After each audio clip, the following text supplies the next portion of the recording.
ನಮಸ್ಕಾರ. ಇದು ಸುದ್ದಿ ವಿಶ್ಲೇಷಣೆ. ನಾನು ಶಶಿಧರ್. ಇದು ನನ್ನ ಡಿಜಿಟಲ್ ವಾಹಿನಿ ಸುದ್ದಿ ಟಿವಿ.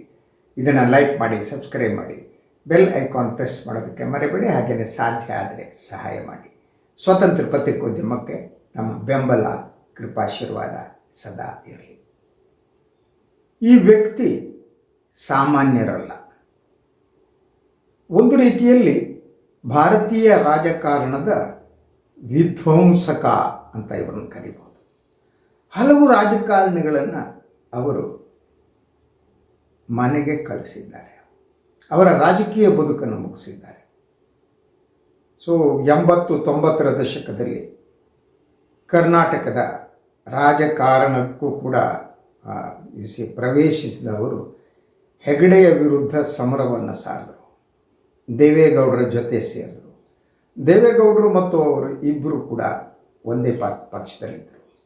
ಅದಾದಮೇಲೆ ಅವರು ರಾಷ್ಟ್ರೀಯ ರಾಜಕಾರಣದಲ್ಲಿ ಸೋನಿಯಾ ಗಾಂಧಿ ಅವರ ವಿರುದ್ಧ ತೀವ್ರ ಹೋರಾಟವನ್ನು ನಡೆಸಿದರು.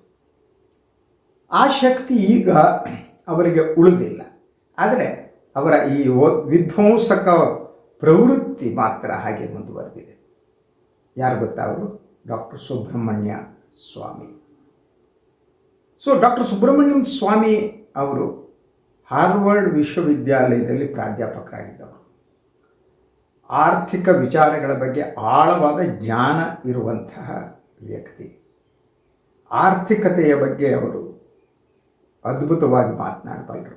ಹಾಗೆಯೇ ಅವರು ಹಾರ್ವರ್ಡ್ ಯೂನಿವರ್ಸಿಟಿಯಲ್ಲಿ ಇದ್ದಂಥ ಸಂದರ್ಭದಲ್ಲಿ ಹಲವರಿಗೆ ಅವರು ಪಾಠ ಮಾಡಿದ್ದಾರೆ. ಅವರು ಪಾಠ ಮಾಡಿದ ಹಲವರುಗಳು ಈ ವಿಶ್ವದ ಬೇರೆ ಬೇರೆ ದೇಶಗಳಲ್ಲಿದ್ದಾರೆ.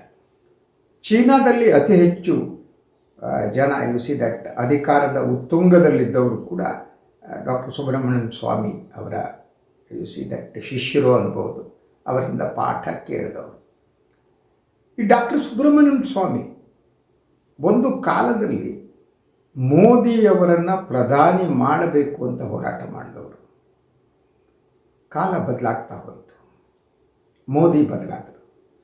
ಸುಬ್ರಹ್ಮಣ್ಯ ಸ್ವಾಮಿ ತಮ್ಮ ವಿಧ್ವಂಸಕ ಪ್ರವೃತ್ತಿಯನ್ನು ತೆರೆದಿಟ್ಟರು. ಅವರು ಇತ್ತೀಚೆಗೆ ನೀಡಿದ ಒಂದು ಸಂದರ್ಶನ ಬಹಳ ಮುಖ್ಯ ಅಂತ ನನಗೆ ಅನಿಸ್ತು. ಅದನ್ನು ತಮ್ಮ ಜೊತೆ ಹಂಚ್ಕೋತೀನಿ. ಆ ಸಂದರ್ಶನದಲ್ಲಿ ಪ್ರಧಾನಿ ನರೇಂದ್ರ ಮೋದಿಯವರನ್ನ ಅವರು ಡರ್ ಪೋಕ್ ಅಂತ ಕರೆದಿದ್ದಾರೆ. ಡರ್ ಪೋಕ್ ಅಂದರೆ ಪುಕ್ಕಲು ಅಂತ. ಅವರು ಯಾಕೆ ಪುಕ್ಕಲು, ಏನು ಪುಕ್ಕಲು ಅನ್ನೋ ವಿಚಾರಗಳನ್ನು ಕೂಡ ಅವರು ತಮ್ಮ ಈ ಸಂದರ್ಶನದಲ್ಲಿ ವಿವರಿಸಿದ್ದಾರೆ. ಮೋದಿ ಅವರ ಬಗ್ಗೆ ಡಾಕ್ಟರ್ ಸುಬ್ರಹ್ಮಣ್ಯ ಸ್ವಾಮಿ ಹೇಳುವುದು ಅವರೊಬ್ಬ ಅತಿ ದೊಡ್ಡ ಸುಳ್ಳುಗಾರ. ಅವರ ಸುಳ್ಳೇ ಅವರ ಮನೆದೇವರು. ಸುಳ್ಳನ್ನು ಹೇಳ್ತಾ ಬರ್ತಾರೆ. ಇನ್ನೊಂದು ಅವರು ಹೇಳಿದ್ದು ಡರಪೋಕ್ ಅಂತ. ಸುಳ್ಳು ಮತ್ತು ಭಯ ಇವೆರಡೂ ಕೂಡ ಪ್ರಧಾನಿ ನರೇಂದ್ರ ಮೋದಿಯವರ ಮುಖ್ಯ ಗುಣಗಳು ಅನ್ನೋದು ಡಾಕ್ಟರ್ ಸುಬ್ರಹ್ಮಣ್ಯ ಸ್ವಾಮಿ ಅವರ ಆರೋಪ. ಯಾಕಾಗಿದ್ದರೆ ಭಯ ಯಾಕೆ? ಮೋದಿಯವರು ಯಾರಿಗೆ ಹೆದರ್ತಾರೆ, ಯಾಕೆ ಹೆದರ್ತಾರೆ? ಈ ವಿಚಾರವನ್ನು ಕೂಡ ಇತ್ತೀಚಿನ ಸಂದರ್ಶನದಲ್ಲಿ ಸುಬ್ರಹ್ಮಣ್ಯ ಸ್ವಾಮಿ ಹೇಳಿದ್ದಾರೆ. ಅವರ ಪ್ರಕಾರ ಗುಜರಾತ್ ಮುಖ್ಯಮಂತ್ರಿ ಆಗಿದ್ದಂಥ ಸಂದರ್ಭದಲ್ಲಿ ನರೇಂದ್ರ ಮೋದಿಯವರು ಹಲವಾರು ಬಾರಿ ಚೀನಾಕ್ಕೆ ಭೇಟಿ ಕೊಡ್ತಾ ಇದ್ರಂತೆ. ಅತಿ ಹೆಚ್ಚು ಬಾರಿ ಅವರು ಚೀನಾಕ್ಕೆ ಭೇಟಿ ಕೊಟ್ಟಿದ್ದರು. ಹಾಗೇನೋ ಅಮೇರಿಕಕ್ಕೂ ಭೇಟಿ ಕೊಟ್ಟಿದ್ದರು. ಹಾಗಿದ್ದರೆ ಚೀನಾ ಮತ್ತು ಅಮೇರಿಕಾದ ನಡುವೆ ಅವರ ಏನು ರೀತಿಯ ಸಂಬಂಧ, ಏನು ಅಂತ ಡಾಕ್ಟರ್ ಸ್ವಾಮಿ ಹೇಳ್ತಾರೆ. ಮೋದಿಯವರ ಕೆಲವು ವಿಚಾರಗಳೇನಿವೆ, ಕೆಲವು ವಿಷಯಗಳೇನಿವೆ, ಕೆಲವು ಗುಟ್ಟುಗಳೇನಿವೆ, ಕೆಲವು ಬಿಸ್ನೆಸ್ಗಳೇನಿವೆ, ಇದು ಎಲ್ಲ ಕೂಡ ಅಮೇರಿಕದ ಪೆಂಟಗಾನ್ ಬಳಿ, ಅಮೇರಿಕದ ಬಳಿ ಇದೆ. ಹಾಗೆ ಚೀನಾಗೂ ಗೊತ್ತಿದೆ. ಈ ಕಾರಣಕ್ಕಾಗಿ ಮೋದಿಯವರು ಹೆದರುವುದು ಚೀನಾ ಅಧ್ಯಕ್ಷ ಶಿ ಜಿನ್ಪಿಂಗ್ ಅವರಿಗೆ ಹಾಗೂ ಅಮೇರಿಕ ಅಧ್ಯಕ್ಷ ಟ್ರಂಪ್ ಅವರಿಗೆ. ಇವರಿಬ್ಬರಿಗೂ ಮೋದಿಯವರು ಹೆದರ್ತಾರೆ ಅನ್ನೋದನ್ನು ಅವರು ದಾಖಲೆಗಳ ಸಮೇತ ವಿವರಗಳನ್ನು ಕೊಡ್ತಾ ಹೋಗ್ತಾರೆ ಡಾಕ್ಟರ್ ಸುಬ್ರಹ್ಮಣ್ಯ ಸ್ವಾಮಿ. ಒಂದು, ಚೀನಾ ಭಾರತದ ಗಡಿಯ ಒಳಗಡೆ ಪ್ರವೇಶಿಸಿದ್ದು ಎಲ್ಲ ಗೊತ್ತು. ಸೊ ಅರುಣಾಚಲ ಪ್ರದೇಶದ ಆ ಕಡೆ ಒಂದು ಹೊಸ ಹಳ್ಳಿಯನ್ನು ನಿರ್ಮಾಣ ಮಾಡಿದ್ದು ಗೊತ್ತು. ಅದು ಸ್ಯಾಟಲೈಟ್ ಪಿಕ್ಚರ್ಗಳಲ್ಲಿ ಕಾಣುತ್ತೆ. ಅದೆಲ್ಲ ಕಡೆನೂ ಬಂದಿದೆ. ಆದರೆ ಈ ಬಗ್ಗೆ ಮೋದಿಯವರು ಒಂದೇ ಒಂದು ಬಾರಿ ತುಟಿ ಬಿಟ್ಟಕ್ಕಂದಿಲ್ಲ. ಚೀನಾದ ವಿಚಾರ ಬಂದಂಥ ಸಂದರ್ಭದಲ್ಲಿ ಅವರು ಜವಾಹರ್ಲಾಲ್ ನೆಹರು ಅವರನ್ನು ಬೈತಾ ಕುತ್ಕೋತಾರೆ ಹೊರತು ಇವತ್ತಿನ ಪ್ರಸಕ್ತ ಸಂದರ್ಭದಲ್ಲಿ ಚೀನಾ ಭಾರತದ ಮೇಲೆ ನಡೆಸುತ್ತಿರುವ ಬೇರೆ ಬೇರೆ ರೀತಿಯ ದುರಾಕ್ರಮಣಗಳ ಬಗ್ಗೆ ಮೋದಿ ಮಾತನಾಡಲ್ಲ. ವಾಯ್? ಇದು ಸುಬ್ರಹ್ಮಣ್ಯ ಸ್ವಾಮಿಯವರ ಪ್ರಶ್ನೆ. ಯಾಕೆ ಮಾತನಾಡ್ತಾ ಇಲ್ಲ? ಮಾತನಾಡಬೇಕಲ್ವಾ? ಚೀನಾ ಈ ರೀತಿ ಪಾಕಿಸ್ತಾನದ ಜೊತೆ ಸೇರ್ಕೊಂಡಿದ್ದು ಇತ್ತೀಚೆಗಂತೂ ಗೊತ್ತಿದೆ ನಿಮಗೆ. SCO ಸಮಿಟ್ನಲ್ಲಿ ಏನಾಯಿತು ಅನ್ನೋದು ಗೊತ್ತಿದೆ. ರಾಜನಾಥ್ ಸಿಂಗ್ ಹೇಗೆ ಡಿಕ್ಲರೇಷನ್, ಜಾಯಿಂಟ್ ಡಿಕ್ಲರೇಷನ್ಗೆ ಸಹಿ ಹಾಕದೆ ಬಂದರು ಅಂತ ಗೊತ್ತಿದೆ. ಆದರೆ ಯಾಕೆ ಮೋದಿಯವರು ಚೀನಾವನ್ನು ಟೀಕ್ಸಲ್ಲ, ಶಿ ಜಿನ್ಪಿಂಗ್ ಅವರನ್ನು ಟೀಕ್ಸಲ್ಲ? This is one part. Second, you come to the America part. ನಾನು ಇವೆರಡೂ ಅವ್ರು ಹೇಳಿದ್ದನ್ನು ಹೇಳಿಬಿಟ್ಟು ನಂತರ as I will try to analyse the whole thing. ಅಮೇರಿಕಾದ ಅಧ್ಯಕ್ಷ ಡೊನಾಲ್ಡ್ ಟ್ರಂಪ್ ಈಗ ಭಾರತದ ಮೇಲೆ ಸತತವಾಗಿ ಅವರು ವಾಗ್ದಾಳಿಯನ್ನು ನಡೆಸ್ತಿದ್ದಾರೆ. ಮೋದಿ ನನ್ನ ಸ್ನೇಹಿತ ಅಂತಾರೆ, ಮೋದಿಯವರು ಟ್ರಂಪ್ ನನ್ನ ಸ್ನೇಹಿತ ಅಂತಾರೆ. ಯಾವ ರೀತಿ ಸ್ನೇಹನೂ ಗೊತ್ತಿಲ್ಲ. ಸ್ನೇಹಕ್ಕೆ ಹೊಸ ವ್ಯಾಖ್ಯೆಯನ್ನು ಬರೀಬೇಕಾಗಿದೆ.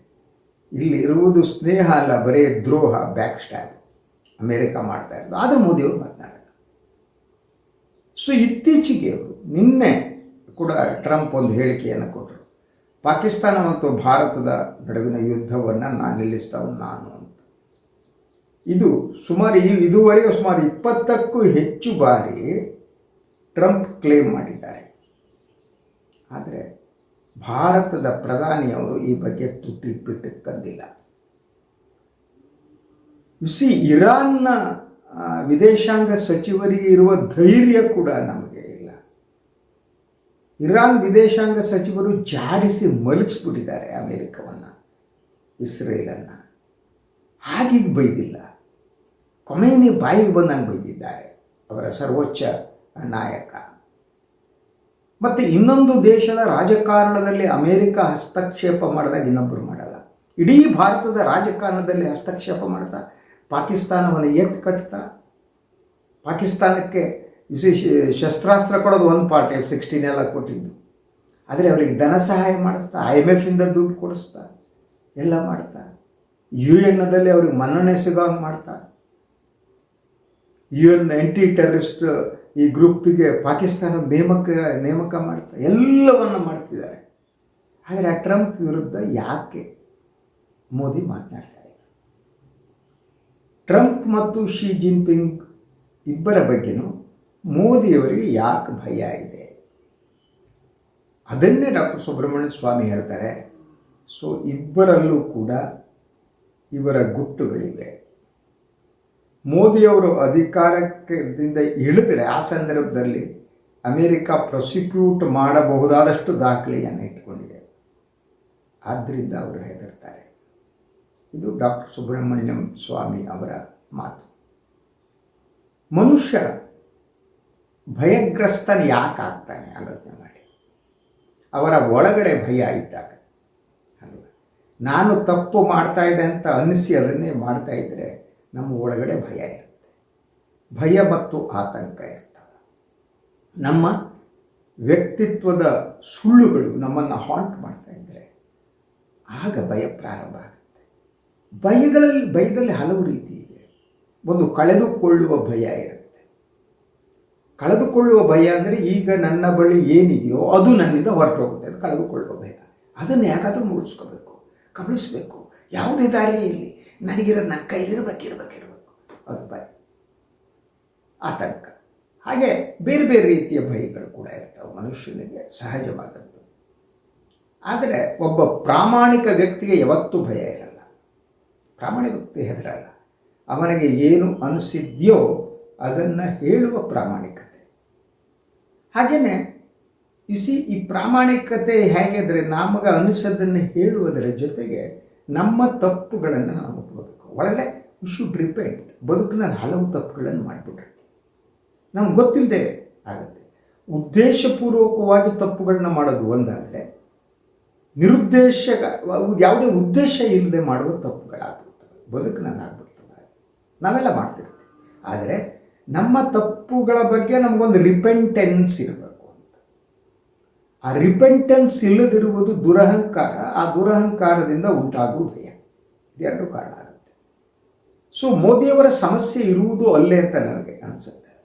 ಒಂದು ಯುಸಿ 2000 ಅವರ ಗುಜರಾತ್ ಮುಖ್ಯಮಂತ್ರಿ ಆದ ಸಂದರ್ಭದಲ್ಲಿ ನಡೆದ ಘಟನಾವಳಿಗಳು, ಅದರ ಬಗ್ಗೆ ಅವರಿಗೆ ಒಳಗಡೆ ಇರುವ ಭಯ ಮತ್ತು ಆತಂಕ. ಅದರ ರಿಪೆಂಟೆನ್ಸ್ ಇಲ್ಲ ಅವರಿಗೆ, ರಿಪೆಂಟೆನ್ಸ್ ಇಲ್ಲ. ಏನೋ ತಪ್ಪಾಗಿದೆ, ಅಲ್ಲ ತಪ್ಪಾಯಿತು, ನನ್ನಿಂದ ಆಯಿತು ಅಂತ ಅವರು ಬಹಿರಂಗವಾಗಿ ಹೇಳಿದರೂ ಕೂಡ ಆ ಭಯದಿಂದ ಹೊರಗೆ ಬರೋ ಚಾನ್ಸಸ್ ಇತ್ತು. ಆದರೆ ಅವರು ಆ ಭಯದಿಂದ ಹೊರಗೆ ಬರುವಂಥ ಮನಸ್ಥಿತಿಯನ್ನು ತೋರಿಸಲೇ ಇಲ್ಲ. ಅದರ ಜೊತೆಗೆ ಅದೇ ಸಂದರ್ಭದಲ್ಲಿ ಈ ಸುಳ್ಳುಗಳೇನಿವೆ, ಅವರು ಒಂದೊಂದೇ ಸುಳ್ಳನ್ನು ಹೇಳ್ತಾ ಬರ್ತಾರೆ ಅನ್ನೋದನ್ನು ಡಾಕ್ಟರ್ ಸುಬ್ರಹ್ಮಣ್ಯ ಸ್ವಾಮಿ ಹೇಳ್ತಾರೆ. ಒಂದು ಕಡೆ ಭಯ, ಇನ್ನೊಂದು ಕಡೆ ಸುಳ್ಳು, ಹಲವು ರೀತಿಯ ಸುಳ್ಳುಗಳನ್ನು ಹೇಳ್ತಾರೆ.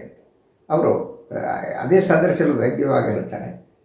ಸೊ ಮೋದಿಯವರು ನನಗೆ ದೇವರು ಕಳಿಸಿದ್ದು, ನಾನು ದೇವರ ಅವತಾರ ಅನ್ನೋ ರೀತಿಯಲ್ಲಿ ಮಾತನಾಡ್ತಾರೆ. ಹೀಗಿರುವ ದಾರಿ ಅಂದರೆ ಅವರು ದೇವ್ರ ಬಳಿ ಕಳಿಸೋದು ಒಂದೇ, ಬೇರೆ ದಾರಿ ಇಲ್ಲ ಈ ದೇಶಕ್ಕೆ ಅನ್ನುವ ಮಾತನ್ನು ಡಾಕ್ಟರ್ ಸುಬ್ರಹ್ಮಣ್ಯಂ ಸ್ವಾಮಿ ಅಂದರೆ ಸುಳ್ಳುಗಳನ್ನು ಹೇಳ್ತಾರೆ. ಅವರು ಸುಳ್ಳುಗಳ ಒಂದು ಬಹುದೊಡ್ಡ ಪಟ್ಟಿಯನ್ನು ಸುಬ್ರಹ್ಮಣ್ಯ ಸ್ವಾಮಿ ಮಾಡ್ತಾರೆ. ಆದರೆ ಈ ದೇಶದ ದುರಂತ ಅಂದರೆ ನಾವು ಆ ಸುಳ್ಳುಗಳನ್ನು ಕೇಳಿಸಿಕೊಳ್ಳೋದಕ್ಕೂ ಸಿದ್ಧರಿದ್ದೇವೆ. ನಾವು ಡಾಕ್ಟರ್ ಸುಬ್ರಹ್ಮಣ್ಯ ಸ್ವಾಮಿ ಏನು ಹೇಳಿದ್ರು ಯಾವ ದಾಖಲೆ ಇಟ್ಕೊಂಡು ನಾವು ಕೇಳಲ್ಲ. ಆದರೆ ನಮಗೆ ಮೋದಿಯವರ ಸುಳ್ಳು ನಮಗೆ ಬಹಳ ಇಷ್ಟ. ಮೋದಿ ಸುಳ್ಳನ್ನು ನಾವು ಎಂಜಾಯ್ ಮಾಡ್ತೀವಿ. ಅದು ಕೂಡ ಸತ್ಯ ಸುಳ್ಳಿನ ನಡುವೆ ಒಂದು ಸಣ್ಣ ವ್ಯತ್ಯಾಸ ಇದೆ. ಸತ್ಯ ಬ್ಲ್ಯಾಕ್ ಆ್ಯಂಡ್ ವೈಟ್ ಆಗಿರುತ್ತೆ, ಸುಳ್ಳುಗಳಿಗೆ ಬಣ್ಣ ಇರುತ್ತೆ. ಸುಳ್ಳುಗಳ ಒಂದು ಬಹುದೊಡ್ಡ ಕಾಮನ ಬಿಲ್ಲು ಇರುತ್ತೆ. ಆ ಸುಳ್ಳುಗಳು ನಮಗೆ ಇಷ್ಟ ಆಗೋದು ಆ ಕಾರಣಕ್ಕೆ, ಅದಕ್ಕಿರುವ ಬಣ್ಣಗಳಿಂದಾಗಿ. ಆ ಬಣ್ಣ ನಮ್ಮನ್ನು ಆಕರ್ಷಿಸ್ತಾ ಹೋಗುತ್ತೆ. ಸುಳ್ಳು ಹೇಳುವ ವ್ಯಕ್ತಿ ಅವರ ನಡವಳಿಕೆಯಲ್ಲಿ ಅವರ ಸುಳ್ಳನ್ನು ಪ್ರತಿಬಿಂಬಿಸ್ತಾ ಹೋಗ್ತಾರೆ. ಅದರ ವೇಷಭೂಷಣಗಳಲ್ಲಿ ಕೂಡ ಈ ಛದ್ಮವೇಷ ಸ್ಪರ್ಧೆಯಂತೆ ಬಟ್ಟೆಯನ್ನು ಬದಲಾಯಿಸೋದಿದೆಯಲ್ಲ, ಇದು ಒಳಗಡೆ ಇರುವ ಪೊಳ್ಳು ವ್ಯಕ್ತಿತ್ವ. ನಿಜವಾದ ವ್ಯಕ್ತಿತ್ವ ಇರುವವರಿಗೆ ದಟ್ ಆ ರೀತಿ ಬಟ್ಟೆ ಬದಲಾಯಿಸಬೇಕಾಗಿಲ್ಲ. ಗಾಂಧಿ ಮೈ ಮೇಲೆ ಬಟ್ಟೆನೇ ಹಾಕ್ತಿರಲಿಲ್ಲ. ಆದರೆ ಇಡೀ ವಿಶ್ವ ಅವರಿಗೆ ಮನ್ನಣೆ ಕೊಡ್ತಾರೆ. ಇಡೀ ವಿಶ್ವ ಈಗಲೂ ಕೂಡ, ಇನ್ಕ್ಲೂಡಿಂಗ್ ಚಡ್ಡಿ ಕಾಚಾ ಲಂಗೋಟೀಸ್. ಈ ಚಡ್ಡಿ ಕಾಚಾ ಲಂಗೋಟೀಸ್ ಮತ್ತು ಯಾರು ಗೋಡ್ಸೆವಾದಿಗಳಿದ್ದಾರೆ, ಸಾವರ್ಕರ್, ಗೋಡ್ಸೆ, ಈ ರೀತಿಯ ವಾದಿಗಳಿಗೆ ಮಾತ್ರ ಗಾಂಧಿ ಕಂಡರಾಗಲ್ಲ. ಆದರೆ ಇಡೀ ವಿಶ್ವ ಇವತ್ತಿಗೂ ಕೂಡ ನೆನಪು ಮಾಡಿಕೊಳ್ಳುವ ವ್ಯಕ್ತಿ ಅಂದರೆ ಮಹಾತ್ಮ ಗಾಂಧಿ. ಗಾಂಧೀಜಿಯವರನ್ನ ನೆನಪು ಮಾಡಿಕೊಳ್ಳುತ್ತೆ. ಗಾಂಧೀಜಿಯವರಿಗೆ ಬಟ್ಟೆ ಇರಲಿಲ್ಲ, ಅವರು ತುಂಡು ಬಟ್ಟೆಯ ಫಕೀರ ಅಂತಿದ್ದರು. ಅವರ ಮೈ ಕೆಳಗಡೆ ಮಾನ ಮುಚ್ಚಿಕೊಳ್ಳೋದಕ್ಕೆ ಒಂದು ಬಟ್ಟೆ ಇತ್ತು ಹೊರತು ಉಳಿದ ಬಟ್ಟೆ ಇರಲಿಲ್ಲ. ಯಾಕೆಂದರೆ ಅವರು ಮಾನ ಅನ್ನೋದೇನಿದೆ ಅದು ಮಾನವನ್ನು ಕಳೆದುಕೊಳ್ಳುವ ಕೆಲಸವನ್ನು ಗಾಂಧಿ ಎಂದೂ ಮಾಡಿಲ್ಲ. ಆದ್ದರಿಂದ ಅವರು ಮುಚ್ಚಿಟ್ಟುಕೊಳ್ಳುವುದೇನೂ ಇರಲಿಲ್ಲ. ಆದರೆ ಮುಚ್ಚಿಟ್ಟುಕೊಳ್ಳುವವರು ಏನಿರ್ತಾರೆ, ಒಳಗಡೆಯ ಕುರೂಪ ಇರುತ್ತೆ ನೋಡಿ, ಆ ಕುರೂಪವನ್ನು ಮುಚ್ಚಿಟ್ಟುಕೊಳ್ಳುವವರು ಮಾತ್ರ ತಮ್ಮ ಬಟ್ಟೆಯನ್ನು ದಿನಕ್ಕೆ 10 ಬಾರಿ ಚೇಂಜ್ ಮಾಡ್ತಾರೆ. ಛದ್ಮವೇಷ ಸ್ಪರ್ಧಿಗಳಂತೆ ಆಯಾ ಜನರನ್ನು ಅಲ್ಲೇ ಇರುವುದು ಮೋಸ ಅಂತ ಆಕರ್ಷಿಸುವುದಕ್ಕಾಗಿ ಬಟ್ಟೆ ಬದಲಿಸೋದು.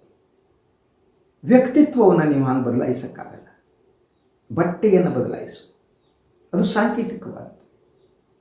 ನೀವು ಎಲ್ಲೆಲ್ಲಿ ಹೋಗ್ತಿರೋ ಅಲ್ಲಲ್ಲಿ ಈ ಬಟ್ಟೆ ಬದಲಾಯಿಸುವವರು ಇರ್ತಾರೆ. ನೀವು ಯಾವ ಕಾರ್ಯಕ್ರಮ ಇದೆಯೋ ಆ ಕಾರ್ಯಕ್ರಮಕ್ಕೆ ಆ ಬಟ್ಟೆ ಹಾಕೊಂಡು ಹೋಗೋದು. ವಿಚಿತ್ರವಾದ ಛದ್ಮವೇಷ ಸ್ಪರ್ಧೆ ಅಂತೆ. ಆದರೆ ನಾನು ಭಾಳ ಸಂದರ್ಭದಲ್ಲಿ ಹೇಳ್ತೀನಿ, ಈಗ ಬಟ್ಟೆ ಬದಲಾಯಿಸುವವರು ಯಾರಿರ್ತಾರೆ, ಆಯಾ ಕಾರ್ಯಕ್ರಮಕ್ಕೆ ಆಯಾ ಧರ್ಮಕ್ಕೆ ಇದಕ್ಕೆ ತಕ್ಕಂತೆ ಬಟ್ಟೆ ಬದಲಾಯಿಸ್ತಾರೆ ನೋಡಿ, ಅವರನ್ನು ದಯವಿಟ್ಟು ಜೈನ ದಿಗಂಬರರ ಕಾರ್ಯಕ್ರಮಕ್ಕೆ ಕರಿಬೇಡಿ. ಅಲ್ಲಿ ಅವರು ಬಟ್ಟೆ ನಿಚ್ಚಿ ಜೈನ ದಿಗಂಬರರಂತೆ ನಿಂತುಬಿಡೋ ಸಾಧ್ಯತೆ ಇರುತ್ತೆ. ಅದು ನೋಡೋಕೆ ಅಸಹ್ಯ ಆಗುತ್ತೆ ಅಲ್ವಾ. ಹಾಗಾದರೆ ಈ ಜೈನ ದಿಗಂಬರ ಕಾರ್ಯಕ್ರಮಕ್ಕೆ ಈ ಬಟ್ಟೆ ಬದಲಿಸುವವರನ್ನು ಕರಿಕೊಡೋದು. ಎನಿವೆ, ಸೊ ಡಾಕ್ಟರ್ ಸುಬ್ರಹ್ಮಣ್ಯ ಅವರ ಈ ಒಂದು ಸಂದರ್ಶನಕ್ಕೆ ವಾಪಸ್ ಬರ್ತೀನಿ. ಅವರು ಹೇಳೋದಾದರೆ ಇಡೀ ಮೋದಿಯವರ ವ್ಯಕ್ತಿತ್ವದಲ್ಲಿರುವ ಸುಳ್ಳುಗಳು, ಅವರು ಎಂದೂ ಕೂಡ ಸತ್ಯದ ಬೆನ್ನು ಹತ್ತಿ ಹೋದವರಲ್ಲ. ನಾವು ಸತ್ಯದ ಹಿಂದೆ ಓಡ್ತಾ ಇರಬೇಕಂತೆ, ಸತ್ಯ ನಮ್ಮ ಕೈಗೆ ಸಿಗ್ತಾ ಹೋಗ್ತಾ.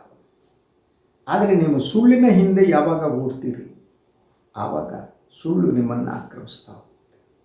ಒಂದಲ್ಲ ಒಂದು ದಿನ ಸುಳ್ಳು ಬಯಲುಗೊಳ್ಳುತ್ತೆ. ಸತ್ಯಕ್ಕಿರುವ ಶಕ್ತಿ ಸುಳ್ಳಿಗೆ ಇರಲ್ಲ. ಸುಳ್ಳು ಯಾವತ್ತೂ ಕೂಡ ಅದೊಂದು ಮುಖವಾಡ ಆಗಿರುತ್ತೆ. ಮುಖವಾಡ, ಯಾರು ವ್ಯಕ್ತಿ ಮುಖವಾಡನ್ನು ಧರಿಸ್ತಾನೋ ಅವನ ಸುಳ್ಳುಗಳನ್ನು ಕೂಡ ಧರಿಸಿರ್ತಾನೆ. ಆತ ಸುಳ್ಳನ್ನು ಕೂಡ ಧರಿಸಿರ್ತಾನೆ. ಮುಖವಾಡದ ವ್ಯಕ್ತಿಗಳ ಹಾಗೆ. ಪ್ರಾಮಾಣಿಕ ವ್ಯಕ್ತಿಗಳಿಗೆ ಅಂಥದ್ದು ಬೇಕಾಗಲ್ಲ, ಅಗತ್ಯನೇ ಇಲ್ಲ. ಒಬ್ಬ ರಾಜಕಾರಣಿಯ ಒಳಗಡೆ ಒಬ್ಬ ಹೋರಾಟಗಾರನಿದ್ದರೆ ಆತ ಯಾವತ್ತೂ ಕೂಡ ಛದ್ಮವೇಷ ಸ್ಪರ್ಧಿ ಆಗಲಾರ. ಆ ಹೋರಾಟ ಏನಿದೆ ಅದು ಕಿಚ್ಚದು. ಆ ಕಿಚ್ಚು ಹೋರಾಟ ಸಮಾಜದ ಬದಲಾವಣೆಯ ಕಿಚ್ಚು. ಆದರೆ ನೀವು ಯಾವತ್ತೂ ನಾಟಕ ಮಾಡ್ತೀರಿ, ಸುಳ್ಳುಗಳನ್ನು ಹೇಳ್ತಾ ನಾಟಕ ಮಾಡ್ತೀರಿ, ಸುಳ್ಳುಗಳ ಬೆನ್ನತ್ತಿ ಹೋಗ್ತದೆ, ಸುಳ್ಳುಗಳನ್ನು, ಆ ಸುಳ್ಳು ನಿಮ್ಮನ್ನು ಹಾಂಟ್ ಮಾಡ್ತಾ ಹೋಗುತ್ತೆ. ಅದು ಭಯ. ಆ ಸುಳ್ಳಿನ ಭಯ ಇದೆಯಲ್ಲ, ಆ ಸುಳ್ಳೆ ಭಯವನ್ನು ಹುಟ್ಟಿಸುವಂಥ. So again I will coming back to general statement. ನಂತರ ಡಾಕ್ಟರ್ ಸುಬ್ರಹ್ಮಣ್ಯನ್ ಸ್ವಾಮಿ ಅವರ ಮಾತಿಗೆ ಬರೋದಾದರೆ, ಅವರ ಅನುಭವ ಬರೋದಾದರೆ, ಸೊ ಅವರು ಹೇಳುವುದು, ಎಸ್, ಅವರು ತಾವು ಮಾಡಿರುವ ಹಲವು ತಪ್ಪುಗಳಲ್ಲಿ ಮೋದಿಯವರಿಗೆ ಬೆಂಬಲ ಕೊಟ್ಟು ಪ್ರಧಾನಿಯ ಹುದ್ದೆಯವರಿಗೆ ತಂದಿದ್ದು ಕೂಡ ತನ್ನ ಬಹುದೊಡ್ಡ ತಪ್ಪು ಅನ್ನೋ ಮಾತನ್ನು ಹೇಳ್ತಾರೆ. ಅದರ ಜೊತೆಗೆ ಎಸ್, ಅಮೇರಿಕಾ ಮತ್ತು ಚೀನಾಕ್ಕೆ ಶರಣಾಗುವಂಥ ಪ್ರಧಾನಿಯಿಂದ ಈ ದೇಶ ಉಳಿಯುವುದು ಕಷ್ಟ ಅನ್ನುವ ಮಾತನ್ನು ಕೂಡ ಅವರು ಹೇಳ್ತಾರೆ. ಅದರ ಜೊತೆಗೆ ಅವ್ರು ಹೇಳೋದು, ಈ ವರ್ಷಾಂತ್ಯದ ವೇಳೆಗೆ ಏನೋ ಬಹುದೊಡ್ಡ ಬದಲಾವಣೆ ಆಗುತ್ತೆ ಅನ್ನೋ ಮಾತನ್ನು ಏನು ಅದನ್ನು ವಿವರಿಸಲ್ಲ. ಅವರು ಸಂಘ ಪರಿವಾರಕ್ಕೆ ಇನ್ನೂ ಹತ್ತಿರದಲ್ಲಿರ್ಬೋದು ಅಂಥ ವ್ಯಕ್ತಿ. ಅವರು ಸಂಘ ಪರಿವಾರದ ಜೊತೆ ಕನೆಕ್ಟ್ ಇರುವಂಥ ವ್ಯಕ್ತಿ. ಸೊ ಅದೇ ಈ ವಿಧ್ವಂಸಕ ಸುಬ್ರಹ್ಮಣ್ಯ ಸ್ವಾಮಿ ಇವರು ಹಲವಾರು ರಾಜಕಾರಣಿಗಳನ್ನು ಮುಳುಗಿಸಿದ್ದಾರೆ. ನಾನು ಹೇಳಿದಾಗ, ಈ ಮೊದಲು ಹೇಳಿದಾಗೆ ರಾಮಕೃಷ್ಣ ಹೆಗಡೆಯಿಂದ ಸೋನಿಯಾ ಗಾಂಧಿಯವರೆಗೆ. ಆದರೆ ಅವರ ಈಗಿನ ಹೋರಾಟ ಏನಿದೆ ಮೋದಿಯವರ ವಿರುದ್ಧ. ಆದ್ದರಿಂದ ಸೋನಿಯಾ ಗಾಂಧಿಯನ್ನು ಮಣಿಸಿದಂತೆ, ರಾಮಕೃಷ್ಣ ಹೆಗಡೆಯನ್ನು ಮಣಿಸಿದಂತೆ ಅವರು ಮೋದಿಯವ್ರನ್ನ ಮಣಿಸುವುದು ಕಷ್ಟ. ಯಾಕೆಂದರೆ Modi knows all type of games. ಮೋದಿಯವರಿಗೆ ಎಲ್ಲ ರೀತಿಯ ಆಟ ಗೊತ್ತು.